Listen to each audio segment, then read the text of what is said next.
Ang lungkot niya. Paano ko kaya siya mapapasaya? Birthday pa naman niya ngayon. Kaso, kinakabahan talaga ako pero andito na eh. Gusto ko kayo. Sige. May mo ako, order lang ako sa pasta.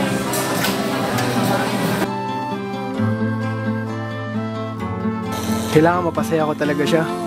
Buti na lang, nagdala ako ng pera. Magkano kaya itong nadala ko? Hala! Ba't ganun? Nasaan yung pera ko? Patay! Ano na to? Ito, may pera ata ako. 50 pesos? Saan mapupunta to? Patay!